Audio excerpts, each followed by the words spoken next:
Order the public hearing for the 2024 proposed tax levy.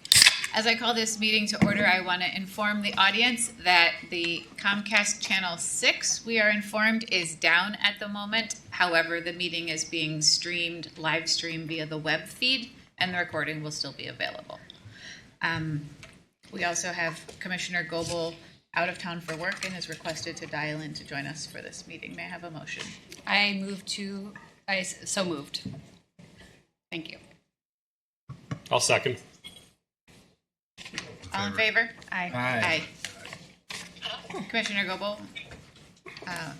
Commissioner Goebel has joined the meeting via telephone. Wonderful. Okay, the Park Board will now hold a public hearing on the 2024 proposed tax levy for the Wilmette Park District. I will first call on Executive Director Steve Wilson to explain the reasons for the levy and any proposed increases or decreases. Thank you.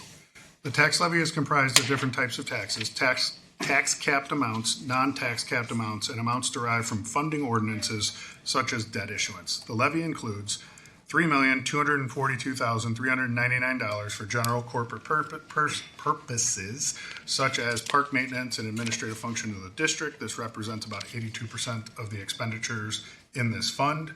$300,000 for recreation purposes, special events, and no fee-based or free recreational activities, such as the 3rd of July. The other $19.2 million expended from this fund is raised from fees for services. $1,044,000 for Social Security tax purposes. This funds the employer's portion of Social Security and Medicare. $701,000 for the Illinois Municipal Retirement Fund purposes. The funds the district's portion of the employee's pension plan. $0 for security purposes, and this funds a portion of the security measures and police aids at various parks and events. $670,000 for the liability insurance purposes and funds the district's risk management program, including liability insurance and workers' compensation claims, and $29,800 for auditing purpose and funds the annual review of the district's accounting records and preparation of the annual comprehensive financial report. These make up the aggregate tax levy, which is capped by the lower of 5% or the consumer price index from the prior year, that being 3.4% of the 2024 tax levy, and an increase of $196,871 or 3.4% for a total of $5,987 or $5,987,199.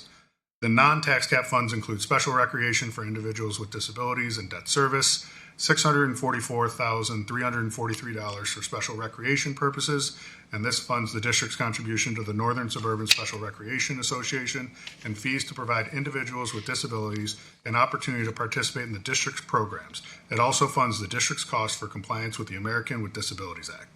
This brings the 2024 subtotal levy to $6,631,542, or an increase of 7.44% from the 2023 extended levy, a dollar increase of $459,090. Lastly, the district will levy approximately $1,157,327 for principal and interest payments on bond indebtedness to retire debt issued as part of its funding of capital improvements. These are bond ordinances already on file with the Cook County Clerk's Office. This amount represents a 5.22% increase from the 2023 extended levy. All totaled, the 2024 levy is $7,788,869, an increase of $447,858 from the 2023 extended levy, or an overall increase of 6.1%. Want to clarify one thing. We do a truth and taxation memo at the November meeting. This number is slightly different than what was in that memo. That's because there's a newer law over the last couple of years that is a adjustment that the county adds to a tax levy once it's on file with the tax levy, just like they add the 2% loss on collection that they do annually. That was in our memo. An estimate of that dollar amount was in our memo, so that memo came to 7.04%. But since we are doing the actual levy ordinance tonight, these are just the dollars that we can levy, not what the county adds after the fact. So that's why this is 6.1% versus 7.04% from a prior memo. Thank you. All persons desiring to be heard will now have an opportunity to present written or oral testimony with respect to the 2024 proposed tax levy. First, are there any written or oral comments from the commissioners? I do, sure. I have some comments and some questions. So actually, just to start with some questions, Executive Director Wilson, during your time here, have we ever been legally required to hold a truth in taxation hearing? No, and as just for everyone's background information, 5% is the threshold that then at that line, that is the tax cap funds plus the special recreation fund. If those in aggregate exceed 5% over the prior year tax extension, then you're required to hold a hearing. In prior years, we have not been higher than 5%, but with that said, as a matter of practice, we've held a hearing such as this every year. Yeah, I agree. I think it's always a good practice to hold a hearing. I'm glad that we do, but we have never been legally required during your time here. In fact, I don't believe we've ever been legally required since the tax caps or the PTEL was passed at 1994. Is that the correct year? That's when taxing bodies other than home rule municipalities became subject to PTEL. Yeah, 1994 tax year. So this tax increase is truly unprecedented. And from a practical standpoint, I know we've thrown a few numbers around, but for the purposes of the truth in taxation hearing, the relevant number is 7.44%, or almost 50% above that threshold, which we've never surpassed before. Is that correct? Correct. Great. Okay. So for me personally, during my first term, I voted to have a zero increase in taxes 3 out of the 4 years during my term. One time I was outvoted, and I may get outvoted again in the future. That's part of the process. In my second term, 3 out of the 4 years we didn't increase taxes at all, or they declined. Last year in this term, I did vote for a tax increase, and I'm certainly prepared to vote for a reasonable tax increase this time, so that would break precedent with each of my other 2 terms. But I find this tax increase of 7.44% to be shockingly high. And so I just wanted, during this hearing, I wanted to document the problem. I'll certainly offer some solutions when we get to the tax levy. But I'm quite frankly shocked that we're considering this. Steve, on that note then, can you give background as to why it is that we need to increase, or why we are proposing to make the increase that we are? Sure. So again, as I walk through the funds, there's basically 3 sections if you want to think about it in those terms. There's the tax cap funds, there's the special recreation fund, and then there's debt. The cap funds are limited to the lower of CPI from the prior year, or 5%. In this case, CPI at the end of last year was 3.4%. In those funds, if you don't utilize that increase in any given year, there's no recouping it in future years. It's foregone not only in 1 year, but every year thereafter, and that number grows by future CPI numbers. So to pause right there, because we did not raise taxes over the past few years, we are now having to play catch up for years because we could not recoup the funds and the percentages that we did not increase? So, not necessarily, no, because what we've had in prior years was either the ability to adjust either the special rec fund or a declining debt service portion. We have in the 17 years I've been with the district, there's only been 1 year in which we did not utilize the full amount of the CPI increase year over year. So can you talk to me specifically about the special recreation Sure. fund? So that's the next fund. While it's not capped by CPI year over year, there is a limiting rate to it. So there is a limit to how much you can tax in any given year. Within that fund, we have a target fund balance of 25% of the annual expenditures. In years in and around COVID, we were not expending all the funds either for aids in our programs because the programs weren't taking place, or even some of the ADA work within our facilities and parks. That resulted in a higher fund balance as compared to the target. And in the last several years, we've taken a tax levy approach of taxing less than our annual expenditures to bring that fund balance back down to be in line with the target fund balance. We are now there, and therefore this year, the proposed tax amount within that fund is to cover the annual expenditure that is planned for 2025 and to keep us at the target fund balance of 25% of those expenditures. Therefore, it's significantly higher than prior years where we're spending down a fund balance. Thank you. As long as, go ahead. Sorry, can you clarify, this would be a one-time charge to the taxes? And because after this year, it would go back down to just what is required for the following years?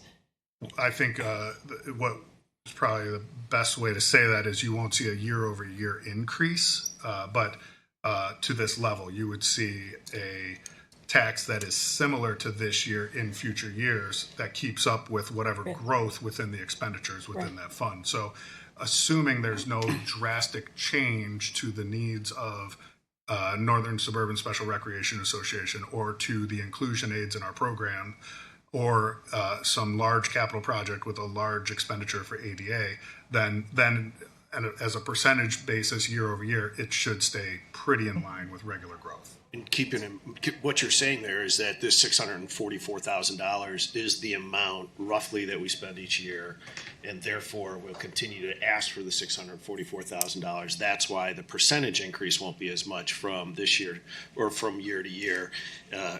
But that's also why the tax increase is 68% of last year, because we only requested $300 and some thousand last year, and in line with bringing that fund balance into line. Correct. So that's why you see the big difference. Correct. As an explanation. So as long as we're talking about fund balances, each of the last 3 years, this particular fund was dramatically overfunded. Is that correct? Correct. And so if this fund were to be underfunded for the next year as a way for us to keep the tax increase to a reasonable level, we would still be in compliance with our fund balances overall across the district. We would be well above our minimum requirements in aggregate for fund balances. Is that correct? Yes. Okay. Well, real quick, just so I understand it. So if we only tax, let's say 5%, what would our special recreation fund be hypothetically in dollar terms? $75,000. 7,500. 75,000. No. So you're talking about the balance. I'm talking about what the fund balance would be. It would be Current balance is 75,000. $130,000. It would be 75,000. The current balance is $130,000, right? If the minimum required balance is roughly 150. 155. 155. Yeah. So we're talking about a difference of $155,000. No, the difference would be $80,000. $80,000. Okay. Correct. Okay, so all the kind of histrionics about doubling percentages and tripling is really over about $80,000 in a special recreation fund. Again, I don't think it's history. What you said, I can't get the word out. I don't Philosophical know why, points of difference. Right. But the reality is this is an unprecedented tax increase. I mean, unambiguously, you take a look at what we've done every year going back. Yeah, this is a big difference. So you can say that we're being melodramatic about it. And kudos to you guys for in a year, what was it, 2022, where inflation was 8%. Kudos to you guys for managing this to have a 4.5% raise, right?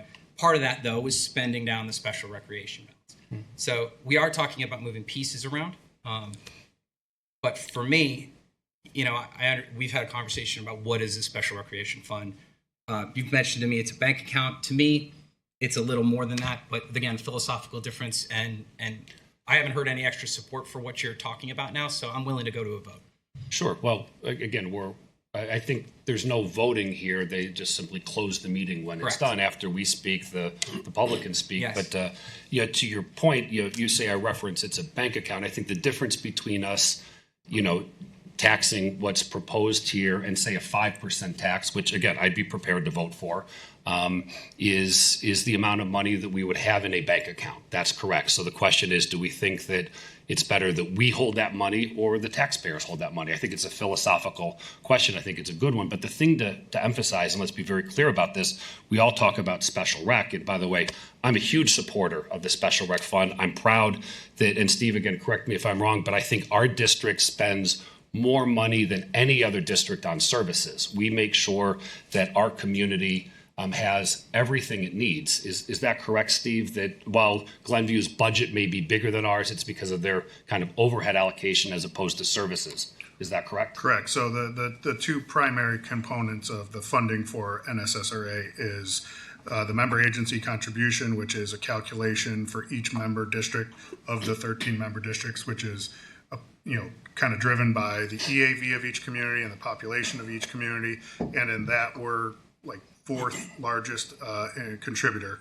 But when it comes to the dollar for dollar for the aides to be a companion for an individual with disabilities in our programs, where we pay not only the salary but the payroll taxes related to it, we are by far the largest contributor to that because we are by far the most inclusive agency.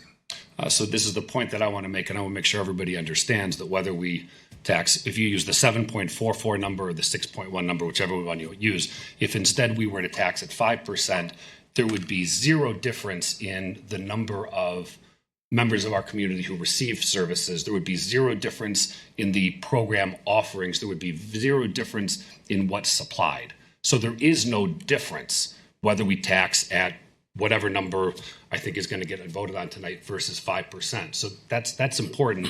This is strictly about how much money we're going to take from the taxpayers. And where I agree so much with you on your points, where I do differ is that if one more family moves into our neighborhood with a child with special needs, we will need to be borrowing funds from other accounts in order to cover the costs of that child. And I don't think that that is fiscally responsible. That's not true. Our balance will be $75,000, Not in the special. $7,500. Steve, could you clarify for us how it works with if we were to tax at the percentage that Commissioner Murdoch is suggesting? What does that leave us, and what does that mean if families move in from out of the area?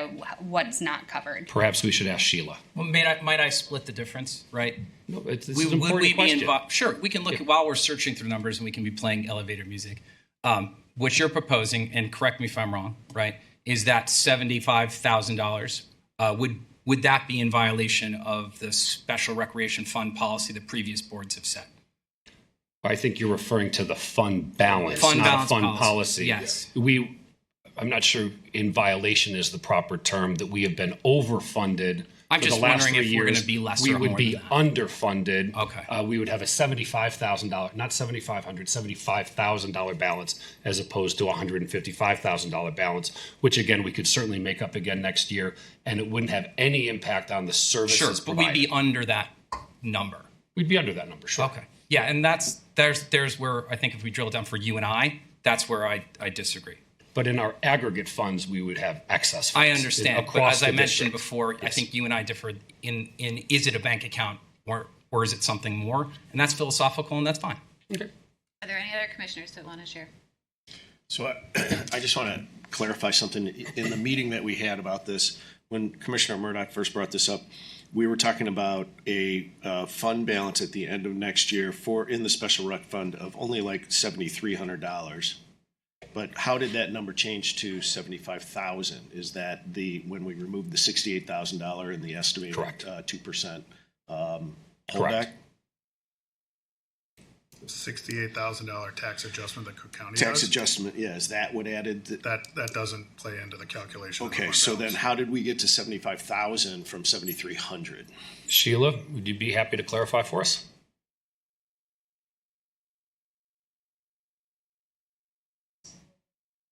Sheila and I went through these calculations a couple of hours ago. We should do them for everyone. So the numbers that we were trying to do some analysis with, we wanted to have the overall tax levy come to 5%. This adjustment, this $68,000 adjustment that was, it's part of a public act, and you've seen it in the levy.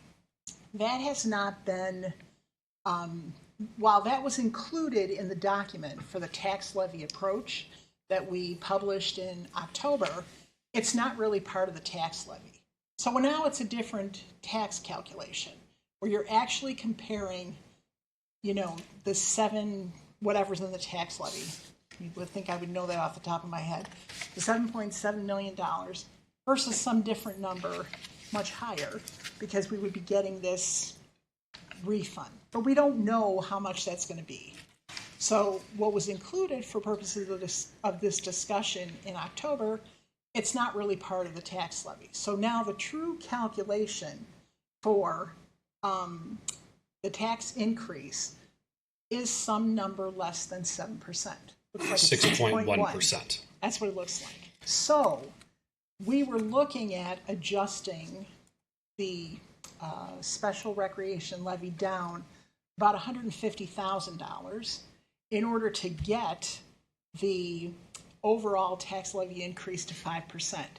But because we're not using this number as part of the tax levy, the number is a smaller amount, about $75,000, right? Because you've got this $68,000 lever that's now not part of the whole calculation. So you're looking at a $75,000 decrease in the tax levy for the special recreation fund.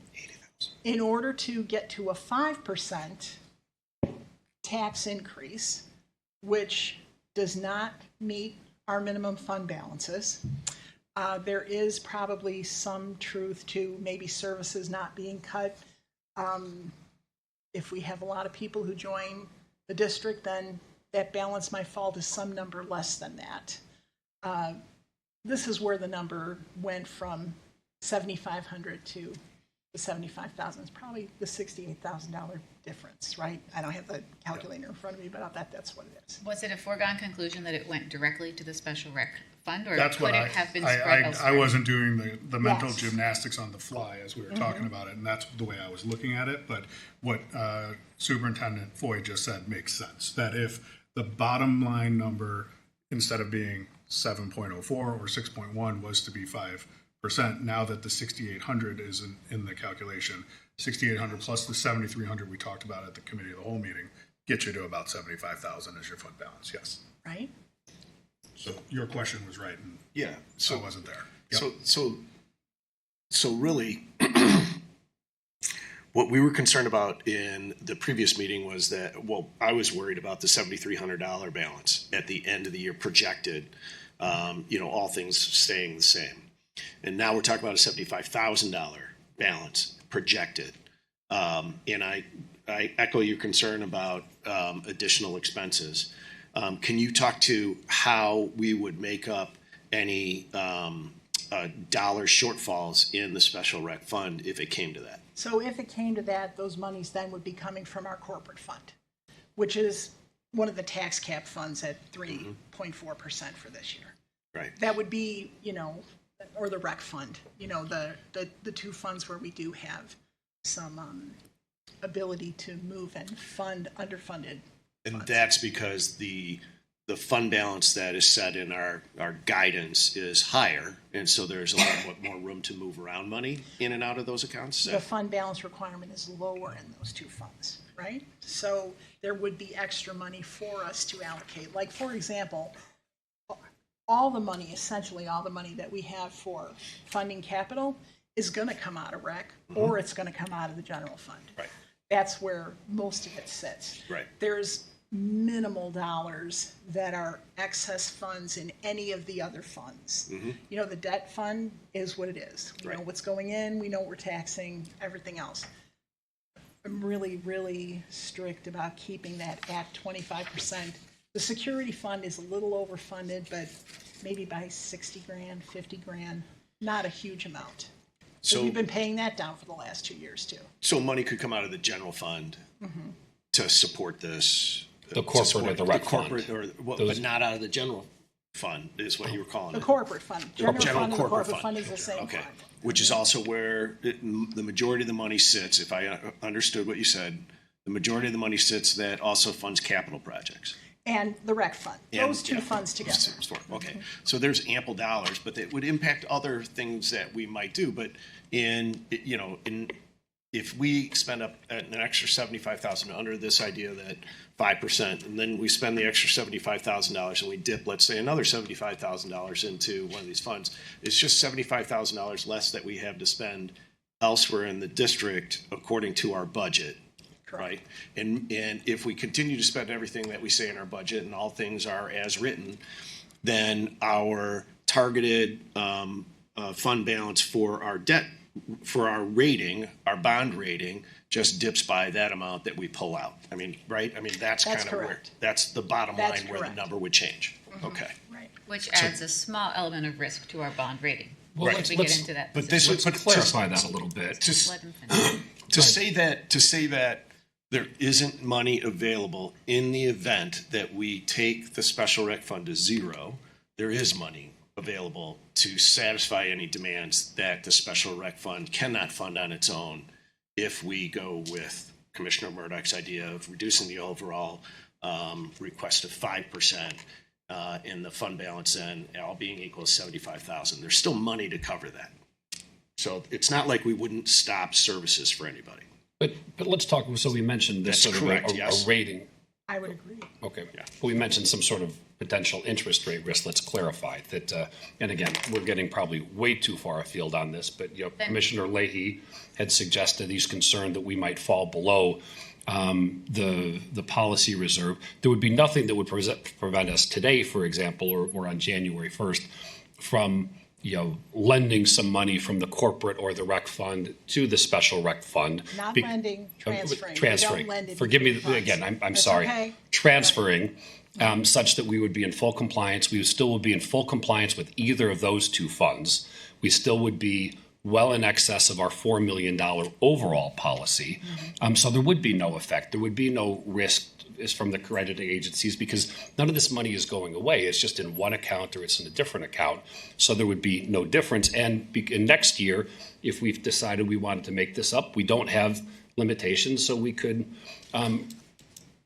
levy a little bit more and then transfer back. So this is all, I mean, I hate to say this because I don't mean to be, insult anybody, but it's sort of accounting gimmickry to some extent. Well, yeah, I mean, What's but going on that here. again, this is what to simplify it. To you, it's a bank account. To me, it's our special recreation I would fund just- and balance. Which we could fully fund with no consequence to ourselves Agreed. without raising taxes by 7.44%. Well, okay. Yeah.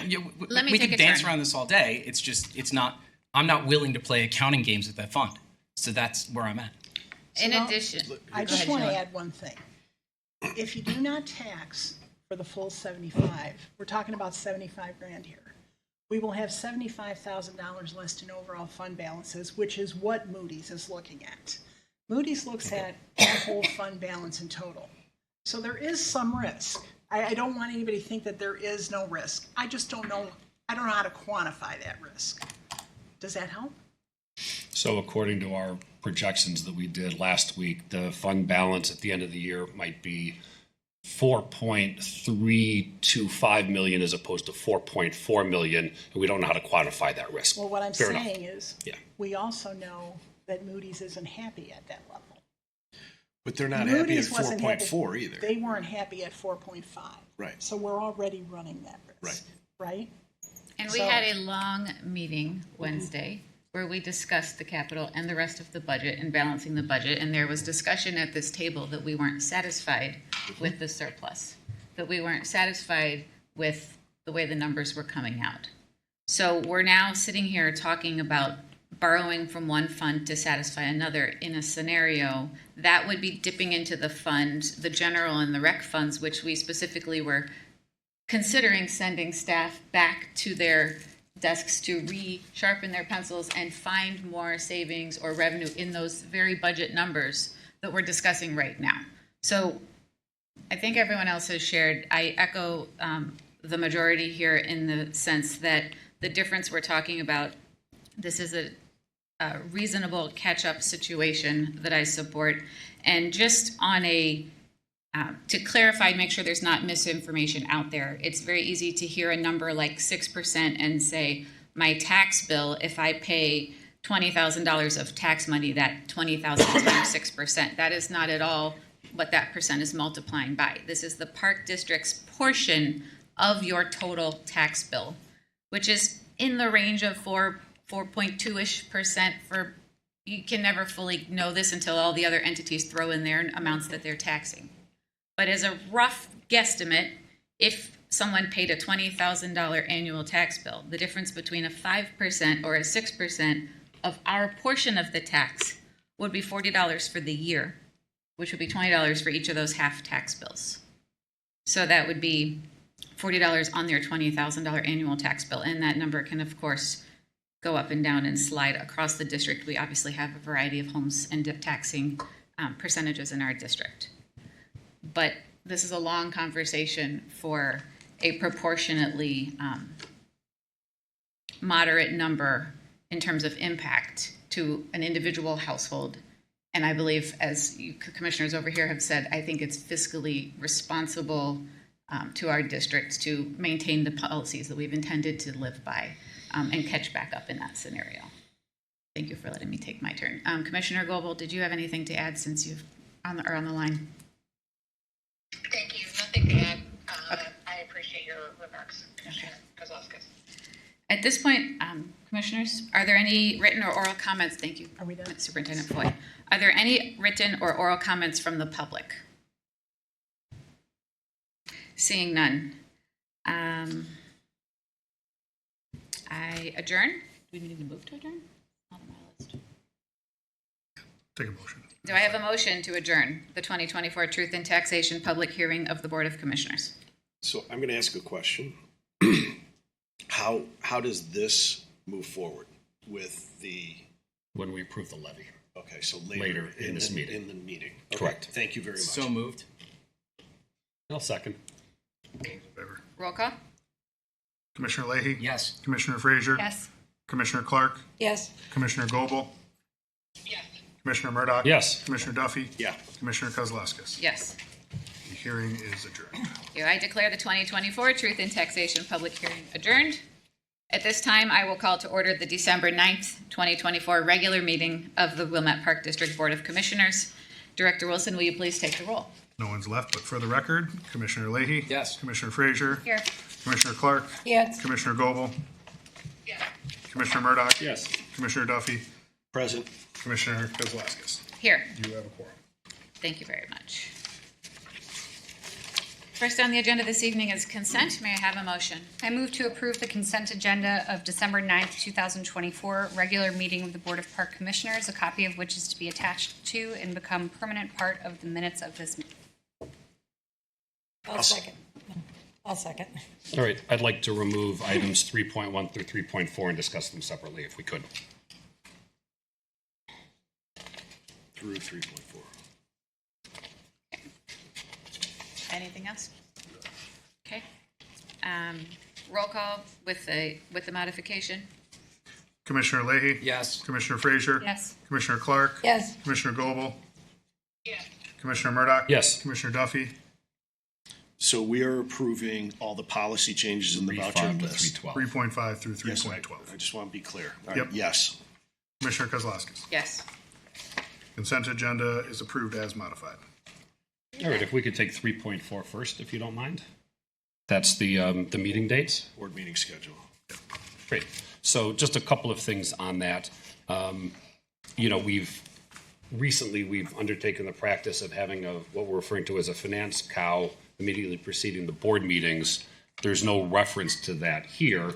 We're not obligated to, I suppose, but we do designate the committee of the whole meeting. So do we want to include those or include some sort of reference that we may from time to time have a committee of the whole focusing on financial issues in the hour preceding the board meeting? Just thought there might be value in highlighting that for transparency. Well, my comment on that is if we know the dates, we publish them as soon as we know the dates. I mean, but to add dates to this, is that what you're suggesting?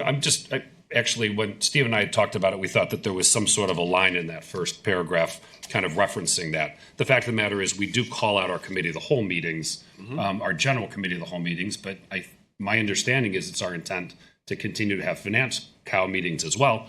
I just think it's worth calling it out on this document as well or making some reference to it. That's all. Yeah, and that was our intent. It did not make it into the packet okay. that way, but for sure we can great. make that modification for when we post it. Okay, great. What else did you Do you want have to? any I other got a comments? question about one, but go So I ahead. think we've got go ahead and vote on it then, right? We take each, these have been pulled off, so, Well, you gotta vote one at a time. yeah. Well, are you gonna No, they don't go modify quick. it, put it in the next meeting, or are we gonna? I think we're required to approve it at this point. Okay. Yep. I would note that in previous years, I don't recall when we had 6 committees on a standing basis, I don't recall them being spelled out here. It just said committee meetings were scheduled, so I didn't feel that it was an obligatory, but certainly that is our intent, and we're happy to document that. Yep, we'll add a sentence to that first paragraph. Okay, then can we have a motion to approve these as amended with the additional reference to the financial cows? So moved. Moved by Commissioner Frazier, Second. seconded. We need a roll call? Yeah, all those in favor say aye. Aye. Aye. Aye. All right, 3.1, I think there were some changes that were circulated earlier today.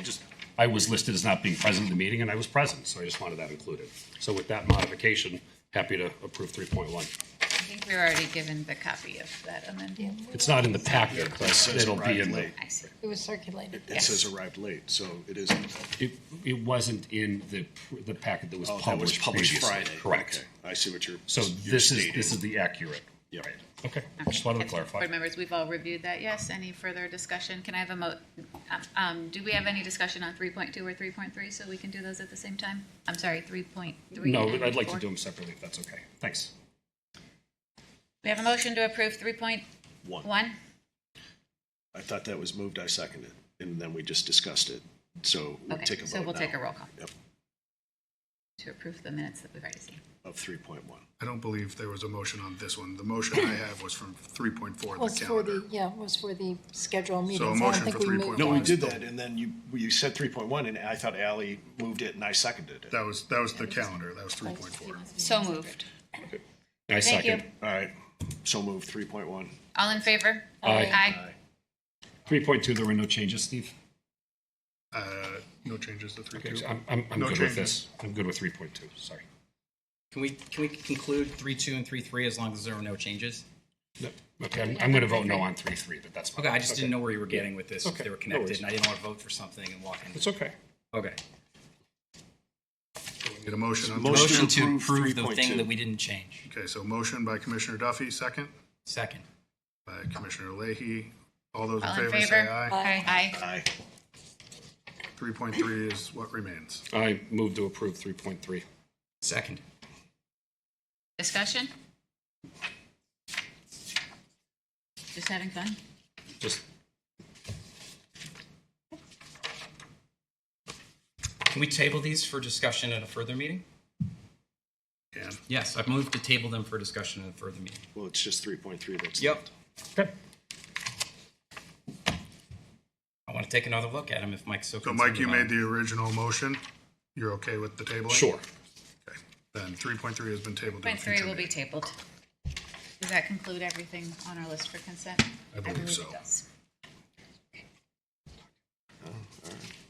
Commissioner Murdoch will talk to Commissioner Duffy later to explain the situation. I don't understand. That brings us to Agenda 4.0, Communications and Correspondence. We had nothing in our packet, right? I don't think there was any. Yeah, there was not. No, There was just nothing. triple checking, it didn't make it in at the last minute. I did not receive communication either on any topics for tonight's meeting. Public comment and recognition of visitors. Would anyone like to address the board this evening? Could you show by your hand, please? We've scared them away. No one is interested to speak to the board this evening. That brings us to 6.0, staff reports. Director Wilson. Sure. The first item on the tax report, or on the director's report, was the tax levy, which we've already had the hearing and comes up later under new business. So I'll touch on the budget process for 2025. Last week at a committee of the whole meeting, the board made some final adjustments to the capital budget. The staff will now create the annual budget document and put it on display for 30 days. That means a copy will go on our website and a paper copy will be available here at the administrative offices at Village Hall. The 30-day requirement is necessary prior to the adoption of the annual budget and appropriations ordinance, which typically happens at the January board meeting each year. Next, I want to make sure we inform everyone we can that next week on December 16th at 6:30 p.m., there is going to be a committee of the whole meeting regarding South Beach and the planning for South Beach in 2025. At that meeting, the board will be hearing from the staff as far as their reports and their information regarding it. This is going to precede the step of the focus groups that we spoke about a couple board meetings ago. Those are still scheduled to take place in January. Details on that are being worked out, and once those are solidified, we'll inform the community via our email list, the village's e-newsletter, social media, and our website. And that meeting, just to make sure we're all clear, on December 16th will be at Malincrot. Correct.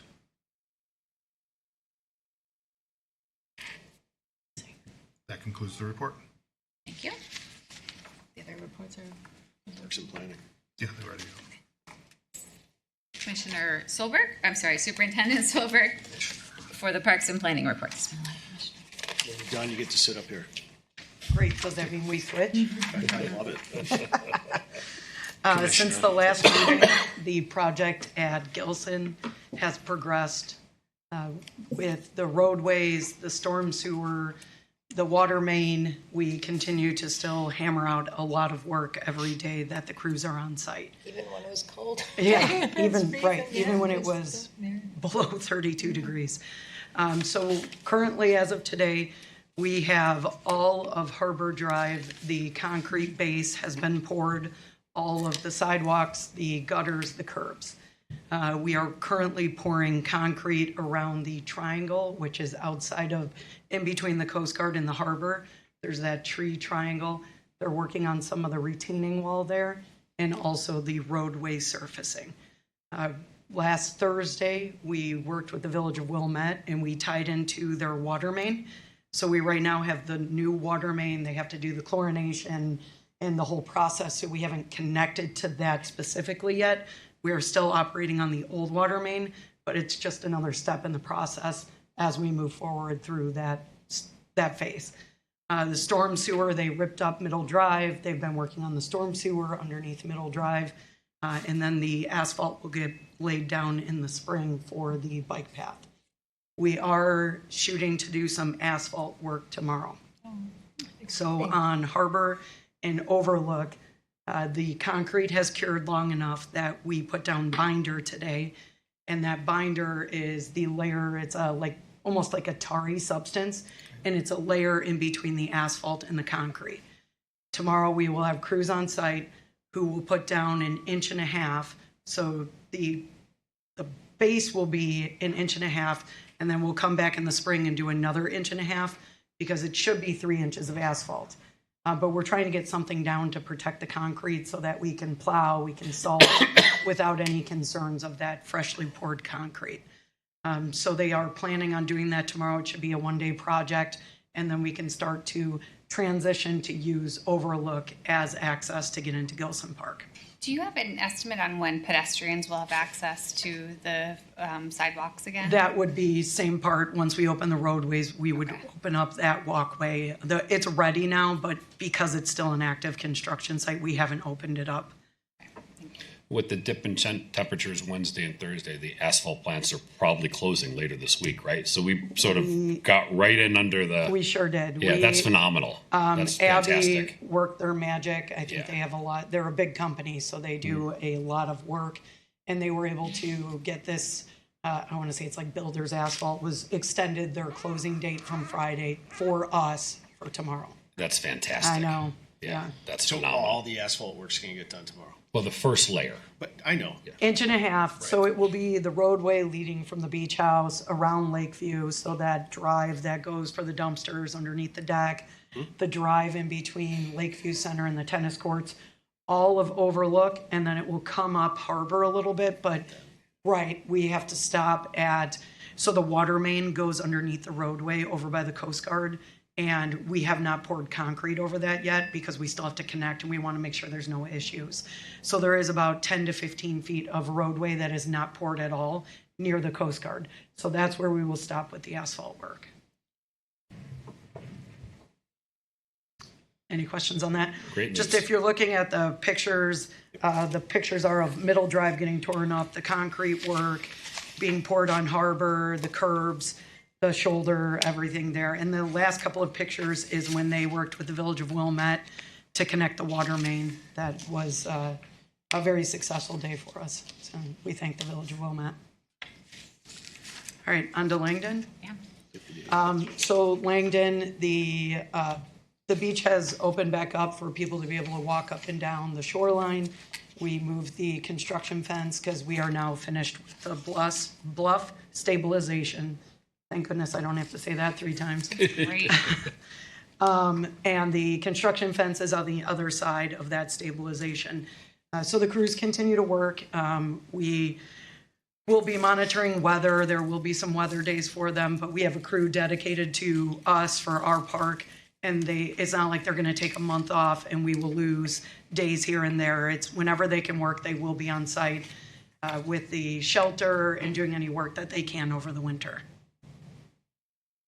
Any questions there?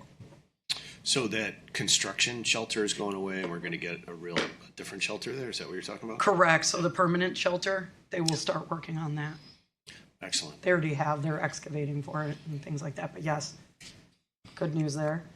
On to the park staff, unless anybody has any questions. The park staff have been working on tree and turf maintenance. So pruning, stump grinding, tree removals. We obviously planted a bunch of trees last month. So now we usually use the tail end of fall and winter to catch up on some of that work, mulching those tree rings. The turf maintenance, we did some end of season seeding, aerating, and we put down an organa mix at community play fields, Hibbard and Thornwood. The 3 stormwater, we're still making sure that we're rebuilding the turf in those parks. They are also doing memorial trees, the plaques. If we have anybody who is renewing their existing memorial, we're updating those plaques. Or over the last 8 years, we did have some that got lost, destroyed, removed. So we are replacing some of those plaques also. And then the parks and the building staffs collaborated on some cleanup work within the basement of the wood shop at Malincrot. So the basement, it could be a very valuable space for us. We've just always had some water concerns. So if you remember a couple of months ago, we were able to figure out the issue with the sump pump. So that helped with some of the water.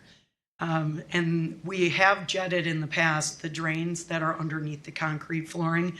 We just thought they collapsed because the bit would get stuck, it would get broken. So we did one last ditch effort and they were able to break through. And now it is like bone dry down there. We are just in business. It's great. So the 2 areas, the 2 divisions work together to pour some concrete because the floor is very, very wobbly, uneven, unlevel. So they did the concrete work and then they put some pallet racks that we had, I guess they're 15 years old.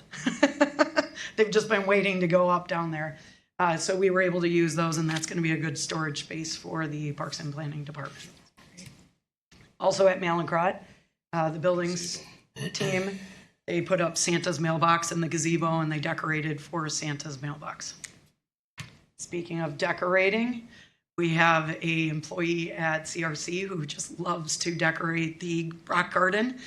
So if you saw for Halloween, he put up a bunch of like statues, masks. He had a bunch of stuff out there. So he also decorated for the holidays. He put up a sign and some lights. It looks really, really nice. Within the fitness center, we added a piece of equipment. It's called the Booty Builder. Just wanted to make sure I was able to put that into the report. And then they put in a crash bar on one of the doors. We had some issues with the fire system. I keep hitting this, I'm sorry. And then last, we repaired a line on the cooling tower above the ice rink at Centennial. Any questions? What was that piece of equipment again? The Booty Builder. All right, thank you. Thank you. Thank you. Superintendent Merrill with the recreation report.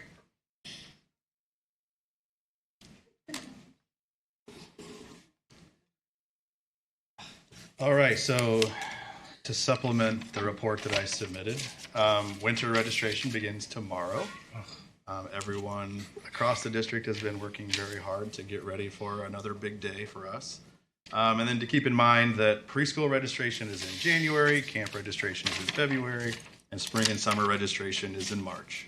So we are in registration season, and with that comes tons of preparation, getting all that stuff ready to go. And so that's been a big part of what everyone's been doing in the month of November, along with getting ready for all the cool holiday programming that we've got going on in December and into the new year. So really happy about our progress on all of that.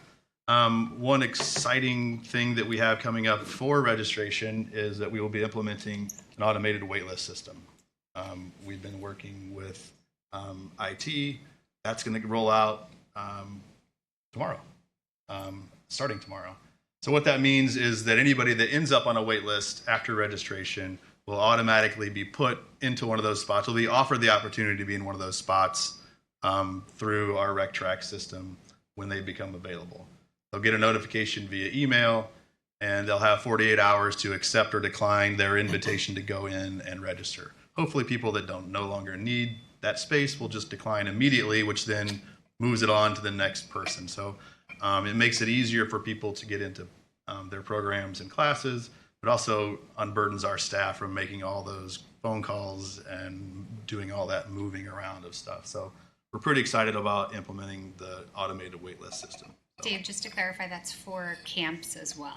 yeah. Great. And Yeah. kudos to your staff for moving up the camp registration date, because that's an earlier time frame, and that's wonderful for the parents trying to schedule the summer. So thank you. For sure. I understand. The rec staff has been actively working on completing all of their employee evaluations. It's that time of year. We have hundreds of employees, which means hundreds of employee evaluations, which are great, but it's also a lot of work for them. We're currently working on our inclement weather communication plans within the rec department. When we get the call on in any given situation, we have a plan in place and how we're going to communicate about that. Because the weather is so predictable, we have a clear black and white plan of how we're going to handle this, right? No, obviously not. So this is kind of We're listening, don't worry. Haha. right. We were talking about how we're going to talk about this when it comes up. So we have a communication plan in place to address that.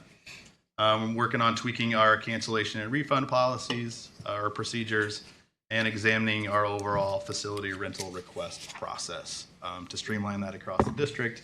And then hopefully as part of generating more rentals, we want to have a better process for the consumer that's out there trying to rent and use our space.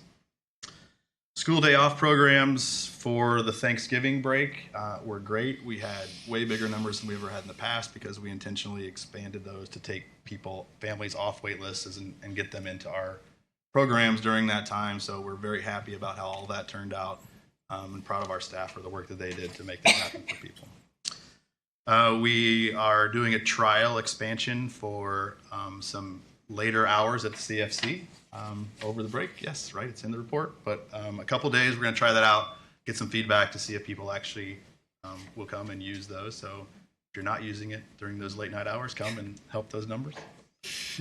And then the rec department would like to thank Parks and Planning for hosting us for the Gobble Gobble event, which is our staff Thanksgiving celebration that we do over at West Park, and great food and a lot of fun, and it was a cool way to hang out. But yeah, aside from that, everyone is plugging along and working towards the end of the year and the holidays. Any questions, concerns? I have to ask, have we raised our internet capacity for registration? Or are we maintaining it? Is that a question for? So we boosted the baseline. Yeah. But IT is able to burst it for registration periods. Great, thank you. But that also, I mean, that's supplemented or complemented by the weight room, yes. right? I mean, because that's not really. That doesn't necessarily change the load of concurrent users during a registration period. What the waitlist, automated waitlist process does is, if you have a full class, someone goes on the wait list. The weight room. Oh, the weight room. Yeah. Sorry. The weight room causes Yes, the weight room definitely throws throttles people off of gobbling up. Correct. Yeah. Sorry, I thought you said wait list. My fault. No, Great. Lady Sounds said like we're wait ready. list. Lady said it. Are you ready? You're Probably not. confusing your Patricks. Thank you. Thanks, Dave. Thanks, Dave. Ms. Superintendent Thomas with the operations report. Okay. Excuse me. You sound like me. Oh no, that's not good. You had pneumonia for like 2 months. So thank you all for approving the consent agenda that had all of our new policies, our second round for the administrative policy manual. We are in the home stretch of creating new policies or ordinances by way of the distinguished agency standards. It looks like we have about 2 left to go, which are already being talked about and being looked into for how we want to recommend those to you. Starting next year, we'll then start putting together the actual manual and formatting all of our current policies and seeing if there's anything within those that we would like to update. We are also looking to create our first ever annual report, which is really exciting. If you Google Park District Annual Report, it's a little different. I know Sheila has a report that she creates, and it's a little bit different. This one will still have a lot of financial data and information in it, but it will basically be a snapshot of the year in review, and we'll be making one every single year moving forward. So we're really excited to start gathering data to input in there and be able to share that with our community. It's only going to be available online, but we'll put it in our newsletters and things of that nature so people know where to find it. And we're anticipating about February next year for that, which is really exciting. Can I just clarify, are both annual reports going to exist, or are you going to merge them into one? I believe yours will still exist, So correct? the other report is the budget manual.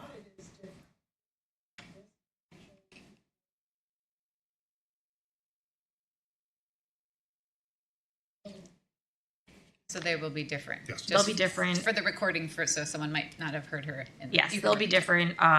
Many similar elements, just it'll be much easier I feel like sometimes the report that Sheila uses has to explain a lot, and it's a lot of words and it's a lot of information. This will be a smaller snapshot of different areas, a revenue table, an expense table, different taxes that are charged throughout all of our communities around here, not just ours, and how our tax bill is structured and things like that. So just some additional information for the community. And then all of our big projects that we completed, any highlights such as different grants that we applied for, things of that nature, just to kind of look at the whole year on a couple pieces of paper. So, we had human resources that took care of open enrollment in November. So that was a really big process, obviously getting all of your health insurance and dental and things of that nature underway for next year. So they were working hard on that. And they've also been working hard to get all of our summer positions posted. So that will include the lakefront, pool, and camps. Those will be available starting for December 13th for applicants to apply.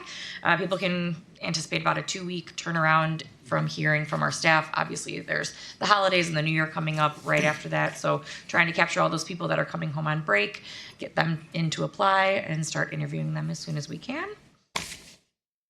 Marketing, Dave talked to the winter programs that go up tomorrow. So marketing worked really hard on getting our program guide live. So we lost one of our marketing teammates, as I mentioned at our last board meeting. Allison has moved on. So Natalie took the reins and finished up our winter program guide. And I'd like to do a little shout out for her. It's her 10-year anniversary as of yesterday with the Park District. So she's come a long way from, working on simple flyers and doing parent manuals to creating all the beautiful posters and a lot of things that graphically are very appealing to all of our community. So thank you to Natalie for all of that. Thank you, Natalie. Yeah. We're going to give it our best shot for the IAPD photography submission. So we submitted a couple different pictures, which you can see in your packets, which are really fun. Always nice to be able to participate in those types of things. And then we have a lot of different performance and analytic statistics in the packet, which I think we're going to try to start doing more of to compare either month over month or quarter, year after year, depending on the data. So it's a nice starting point. The pictures are great. They're really fun ones. I think a few of us have been to conference year over year where we see the slideshow of all the contenders. These have got to be some good choices for this year. So we'll see. Hopefully, fingers crossed, but I can only imagine how many hundreds of photos get submitted, but there's always a chance. So And you mentioned pictures. You mentioned Allison. It looks like Allison's in Sri Lanka right now. So Is that's what I'm seeing. So Oh. that's pretty cool. And she's probably just watching because she's used to doing that every Monday. So hey, Allison. Lucy's going to be presenting at an upcoming conference in February. It's really great as for her being, one of the newer positions that were created with us in the village, that she has gotten so many opportunities to present at various conferences. So I believe Christy might have been the one who recommended her for this one. So thank you to that. She's excited and looking forward to it. She'll be presenting on sustainability planning for park and recreation agencies. So she's looking forward to that. We are getting together with village staff and making sure that we're checks and balances for how we can help each other out for forestry guidelines and things of that nature. So our team and their team got together with Lucy, and she's been working on the year-end report for her sustainability plan, and everything else is written in my report. So any questions on any of that? Thank you. Thank you. Superintendent Foy will bring the finance report now.